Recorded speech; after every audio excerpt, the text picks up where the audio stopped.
ব্রাহ্মণ বলছে আমি এমন মন্ত্র জানি যে সাপটা আমার কিছু করতে পারবে না। তো ব্রাহ্মণ বলেছে যে আমার সাপটা কিছু করতে পারবে না। তো ব্রাহ্মণ কিন্তু সেই রাখালের কথা না শুনে সেই রাস্তা দিয়ে হাঁটতে আরম্ভ করেছে। কিছুটা দূর যখন ব্রাহ্মণ সেই রাস্তা দিয়ে হাঁটতে হাঁটতে পৌঁছেছে, তখন কিন্তু কি হয়েছে, তখন ওই সাপটা কিন্তু ঠিক ব্রাহ্মণের কাছে এসে উপস্থিত হয়েছে, আর ব্রাহ্মণকে ফস ফস করছে যে আমি কামড় মারবো।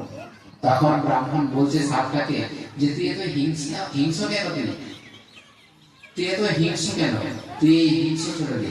ঈশ্বরকে যদি তুই পেতে চাস তাহলে হিংসা, দেশ বিদ্বেষ সব কিছু ত্যাগ করতে হবে। অহং বলতে কোনো জিনিস থাকা যাবে না, সব ছাড়তে হবে। সেজন্য চৈতন্য চরিতামৃতা বলছে চৈতন্যম শাশ্বতং চিত্ত বৈমাতীতং নিরঞ্জনম। চৈতন্য না হলে এইসব কথার অর্থ কেউ বুঝতে পারবে না। ভগবান তো মন্দির মসজিদ কোথাও যাওয়ার দরকার নেই, অহং